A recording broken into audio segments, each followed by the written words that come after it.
Ça se joue en fait. Ceci est une image, Guillaume, satellite de la brigade 611, située sur la côte est chinoise, dans la province de l'Anhui. Elle a été publiée et analysée par nos confrères du New York Times. Première constatation, à y regarder de près, on compte au moins 3 douzaines de rampes de lancement de missiles sur le site. Un groupe particulièrement dense, voyez. C'est une installation immense, un centre d'entraînement assez cohérent pour pratiquer une gamme complète d'opérations, détaille un spécialiste interrogé par le journal. Surtout, il apparaît que cette brigade 611 a considérablement augmenté sa superficie ces dernières années. La voici ici en 2022, en 2023, en 2024, puis voyez, en 2025. En effet, l'an dernier, elle a même reçu la visite de Xi Jinping. Devant lui, les soldats ont simulé la préparation des missiles avant lancement, vous allez le voir, le tout retransmis par la télévision d'État CCTV. La brigade 611 abrite le missile Dongfang 26 qui peut porter une ogive nucléaire et qui est surnommé le Guam Express car il est considéré comme capable de frapper jusqu'à l'île de Guam que vous voyez ici qui abrite une des plus grandes bases américaines du Pacifique. Selon les dernières estimations du Pentagone, la Chine possède 500 de ces missiles Dongfang 26 sur un total de 3500 missiles, soit 50% de plus en 4 ans. Ah oui, justement, Laura, ce sont ces missiles, souvent les plus perfectionnés précisément, qui se retrouvent étonnamment du côté des côtes de Taïwan. Tout à fait. Un autre missile, le Dongfang 17, connu pour être particulièrement difficile à intercepter, pourrait être accueilli dans une autre unité de la côte est chinoise, la brigade 616, voyez ici, située dans la province de Jiangxi. Elle aussi a beaucoup évolué ces dernières années, comme en témoignent les images satellites publiées par le New York Times. Voici à quoi elle ressemblait en 2020, en 2021, puis aujourd'hui, en 2025.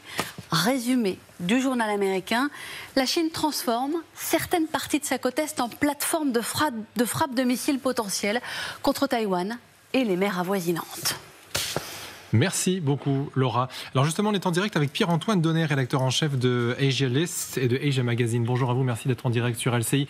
On voit bien que ça commence à se tendre un peu du côté de Taïwan. Est-ce que vraiment il y a une crainte, selon vous, d'une attaque imminente ? Non, je ne pense pas qu'on puisse parler d'une attaque imminente dans la mesure où Xi Jinping, donc le président chinois, ne déclencherait les hostilités réelles que s'il était absolument sûr de gagner cette guerre. Et il ne l'est pas pour le moment. Donc ça n'est pas pour demain, ni même, je pense, après-demain. En revanche, là, il est tout à fait clair, et ça a été dit, et ça, je peux le confirmer, c'est que l'armement dont dispose la Chine est aujourd'hui beaucoup plus sophistiqué qu'il ne l'était il y a encore 5 ans, que les missiles sont beaucoup plus nombreux, beaucoup plus précis, beaucoup plus difficiles à détecter, que la Chine est réarmée également sur le plan nucléaire, dans la mesure où maintenant on en est proche de 500 ogives nucléaires, alors qu'on en était à moins de 100 il y a encore 15 ans. Donc, si vous voulez, il y a un effort militaire absolument conséquent qui vise bien entendu Taïwan, mais également à impressionner le reste du monde. Et j'ajouterai une donnée qui est là aussi tout à fait nouvelle, c'est qu'il me semble désormais absolument avéré le fait que la Chine est devenue aussi une alliée sur le plan militaire de la Russie. Donc aujourd'hui, les États-Unis, ça beaucoup de généraux américains l'ont déjà dit depuis des années, les États-Unis sont en état d'infériorité possible dans cette zone du monde. Xavier, là aussi où on peut s'interroger, c'est de se dire, on sait que la Chine ne reconnaîtra jamais Taïwan comme un État indépendant. Ça a été clair, ça a été dit, c'est une ligne rouge. Ça veut dire que, mécaniquement, on pourrait laisser la situation telle qu'elle est actuellement, c'est-à-dire dans une espèce de flou, une espèce d'imbroglio.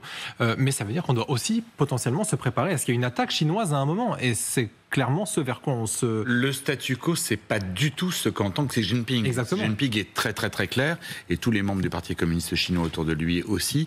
Il faut récupérer à terme Taïwan. De quelle manière ? En faisant une démonstration de force comme celle-ci, en installant des bases de missiles, en mettant une pression de plus en plus forte, notamment sur Taïwan effectivement, mais aussi sur le Japon, sur la Corée du Sud, qui sont des alliés en théorie des Américains. C'est-à-dire que pour éviter un conflit, tous ces acteurs de la région pourraient essayer de convaincre Taïwan de retourner dans le giron chinois. chinois. En fait, pour le moment, ce qui semble quand même, c'est que le pouvoir chinois entend faire revenir ou venir Taïwan, pour être plus juste, dans le giron de la Chine communiste par cette pression et par la politique. Il y a à Taïwan un parti, le parti de Chiang Kai-shek, le Kuomintang, qui n'est pas du tout opposé à des discussions avec les Chinois.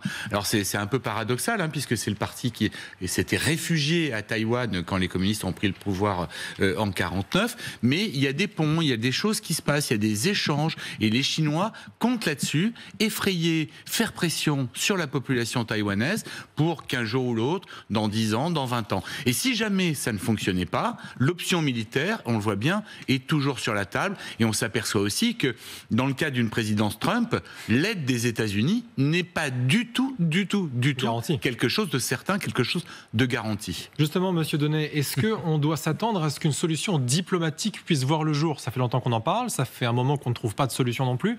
Est-ce que selon vous, il y aura une attaque? Est-ce que le tout est de savoir s'il y en aura une ou quand il y en aura une? Des négociations diplomatiques ne mèneraient à rien, sauf de la part de Taïwan à accepter une soumission totale. C'est-à-dire tout simplement de dire très bien, on accepte vos conditions, point à la ligne. Donc ce n'est pas l'atmosphère aujourd'hui effectivement qui prévaut à Taïwan. Je rentre de Taïwan il y a quelques jours. Alors j'y vois une certaine sérénité qui dure depuis très longtemps, mais aussi quand même une inquiétude qui commence à grimper. Parce que là, ça a été dit juste avant moi, la grande inconnue, c'est Donald Trump. Qu'est-ce qu'il fera si un jour, effectivement, les hostilités devenaient vraiment réelles? Et rien n'est moins sûr aujourd'hui. Il pourrait tout simplement abandonner Taïwan déjà avant. Et à vrai dire, on voit très bien, même si ça n'est pas dit explicitement, que derrière son désir incroyable de vouloir absolument à tout prix rencontrer Xi Jinping, il le fera très bientôt dans le cadre de la PEC. Eh bien, se cache en revanche de la part de Pékin un donnant-donnant, c'est-à-dire nous sommes prêts bien entendu à organiser cette rencontre, mais ce qui n'est pas dit, c'est que évidemment la partie chinoise exige de la part des États-Unis et en particulier de son président des concessions sur Taïwan. Oui, évidemment, et pour accéder à ces concessions, ce que la Chine proposerait, c'est un accord commercial. En effet, on voit bien quand même, Sébastien Avis, qu'un accord commercial, ça peut parler à Trump, il adore ça, le business. Oui, et ça pourrait marcher. Encore une fois, il y a une question de temporalité, c'est-à-dire est-ce que Xi Jinping et la Chine, qui ont toujours, dans le cas de Taïwan, n'ont pas fait mystère sur le fait que Taïwan reviendrait pleinement à la maison, mais de jouer un peu la montre. Est-ce que finalement, là, il n'y a pas une fenêtre d'opportunité vue de Pékin parce que Trump est au pouvoir, parce que le contexte international est ce qu'il est, parce qu'on ne sait pas très bien si finalement les démocraties voleront au secours des démocraties, surtout dans cette zone d'Asie où la Chine aujourd'hui a une puissance qui n'est plus du tout la même qu'il y a 10-15 ans. Et donc, est-ce qu'il y aurait une fuite en avant de Xi Jinping à vouloir beaucoup plus tôt que prévu récupérer Taïwan? Ça, c'est une vraie question qui est sur la table. Et en miroir, il y a les arguments. Les arguments de qu'est-ce qui permettrait d'éviter un conflit.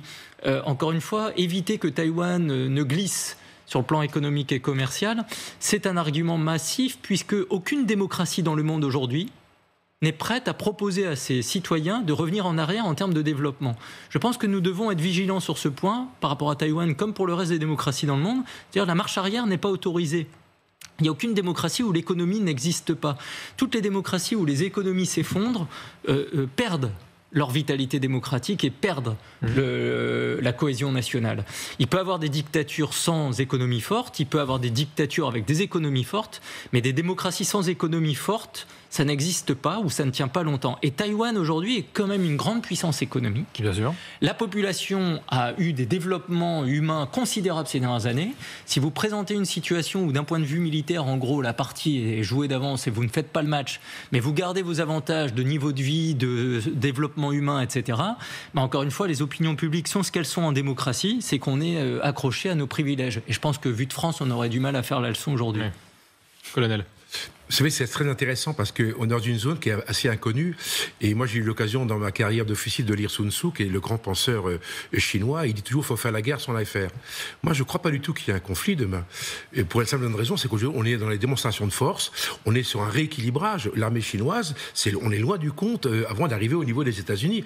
Rien que sur la marine, par exemple. Donc, on est loin du compte. Donc, on voit qu'il y a du rattrapage, mais on n'y est pas encore. C'est vrai qu'il y a eu des signes un peu annonciateurs, un peu étranges, oui, comme le défilé du 3 septembre. septembre. Oui, tout à fait. Là, les Chinois ont démontré qu'ils avaient fait un saut technologique extrêmement important. D'ailleurs, je vous interromps, défilé lors duquel on a vu à la fois Xi Jinping, Kim Jong-un et Vladimir Poutine réunis à Pékin, en effet, pour assister, on voit les images, à ce défilé très impressionnant. On est sur le retour des grandes puissances. Donc très concrètement, mettons-nous la tête de Xi Jinping 30 secondes. Quel est son intérêt ? Trump, il a une problématique sur le Groenland, sur l'Arctique, sur le Canada, sur le Mexique et sur le canal de Panama. Et on voit bien que le problème de l'Asie s'est éloigné. D'autant plus, rappelons-nous, il y a quelques semaines, il a clairement dit aux Taïwanais qu'il n'était pas impensable qu'il les lâche en race campagne dès lors qu'il n'avait plus besoin de Taïwan pour faire pour avoir des puces. Premier point. Le deuxième point, à Taïwan, vous n'avez pas d'Américains. Il n'y a qu'un traité, il y a un accord de défense, mais il n'y a pas d'Américains à Taïwan. Donc ils vont rien lâcher. Je veux dire ils vont dire là on joue pas le traité, on joue pas les accords de défense. Donc encore une fois, je pense que c'est un jeu trouble en fait qui repositionne Xi Jinping sur sa zone d'influence asiatique, qui repositionne Trump sa zone d'influence américaine, et au milieu il a laissé le champ libre à Poutine. Xavier. L'été dernier, on a eu un petit indice. À chaque fois que le président taïwanais fait un déplacement important, une fois par an, il y a un stop aux États-Unis qui est en fait une escale technique. C'est pas du tout une escale diplomatique, c'est une escale technique. Son avion se pose et puis dans les salons de l'aéroport où il a atterri, il rencontre des officiels américains. Eh bien, l'été dernier, à l'occasion d'un de ses voyages, l'administration Trump lui a interdit de se poser aux États-Unis. Donc vous voyez que, alors que c'était vraiment une habitude, c'était quelque chose d'un peu ancré, à chaque fois il y avait le courroux des Chinois, mais ça se faisait. Là, ça ne s'est pas fait. C'est un indice comme quoi Taïwan n'est peut-être plus pour les Américains aussi important, aussi vital à défendre par rapport à leurs vraies préoccupations qui sont de plus en plus intérieures, comme on le disait tout à l'heure. Là, on se parle essentiellement de la chose militaire, mais Pierre-Antoine Donnet, si on revient sur cette potentielle information qui consisterait à dire que la Chine aimerait exiger des États-Unis une non-reconnaissance de Taïwan contre un accord commercial. Là, on parle de gros sous. En effet, Trump, est-ce que ça peut l'intéresser ? Est-ce qu'aujourd'hui, Xi Jinping n'a pas compris que sa meilleure chance diplomatique d'arriver peut-être à reprendre Taïwan d'une certaine manière, c'était Donald Trump ? Écoutez, moi je dirais les choses de façon très simple, c'est que je pense que jamais Xi Jinping n'aurait rêvé du fait que Donald Trump lui offre tant de cadeaux depuis son retour à la Maison-Blanche le 20 janvier dernier. Jamais il n'aurait pu rêver que ce soit à ce point-là. Donc tout simplement, il part du principe que le temps joue pour la Chine. Et donc, plus le temps passe, plus on voit effectivement Trump mettre au second rang l'Asie dans son ensemble. Et l'un des exemples, il y a eu celui qui vient d'être décrit, qu'effectivement ce voyage d'ailleurs du président taïwanais a été purement et simplement annulé. Bien, mais au-delà, tout récemment, on a vu qu'une livraison de 400 millions de dollars d'armement américain avait été tout simplement, non pas supprimée, mais en tout cas retardée. Alors elle est toujours sur la table, mais on voit très bien que Trump hésite parce qu'il veut cette rencontre avec Xi Jinping. Mais j'en viendrai au but réel de la Chine aujourd'hui. Le premier, c'est tout simplement d'éliminer l'influence américaine en Asie pour que la Chine puisse enfin devenir la vraie puissance asiatique qui domine tous les autres. Et après, pourquoi Taïwan ? Alors bien sûr, il y a les semi-conducteurs, il y a la démocratie, c'est vrai, mais il y a un troisième plan qui, moi, me semble encore beaucoup plus important et plus grave, c'est que la situation géographique de Taïwan, quand on regarde sur une carte de la planisphère, c'est un verrou sur la première ligne des îles du Pacifique, qui, si ce verrou saute, pour l'Armée populaire de libération, c'est la porte ouverte vers le Pacifique. Il est quand même important de noter que sans les États-Unis, Taïwan, aujourd'hui, est littéralement à la merci de la Chine. On est d'accord, Sébastien Bies ? C'est-à-dire qu'il n'y a pas d'autres puissances qui pourraient dire « je prends le relais de la défense de Taïwan ». Personne. On peut jamais dire jamais, mais... En l'état, en tout cas, personne ne s'est manifesté. C'est sûr que depuis un demi-siècle, les États-Unis sont un peu le garant protecteur de tout cela. Encore une fois, j'insiste sur les aspects économiques. Le colonel a évoqué l'importance des microprocesseurs. On sait qu'il y avait une difficulté aux États-Unis de produire ces chips, au sens anglo-saxon du terme, et que les administrations précédentes, parce que c'est pas Trump qui a initié le mouvement, mais ont bien compris que pour se passer de Taïwan, en fait, il fallait surtout pouvoir être autonome sur les microprocesseurs. Et que, en effet, Taïwan a bien pris conscience en miroir que plus les États-Unis étaient capables de se passer des micro-puces et microprocesseurs taïwanais, moins on avait besoin, en fait, de s'occuper vraiment de ce qui allait se passer sur cette île. Et cette île est une île, j'insiste sur ce point, mais l'insularité de Taïwan reste quand même un point particulier. Comme toujours, la géographie explique beaucoup des manœuvres politiques et géopolitiques.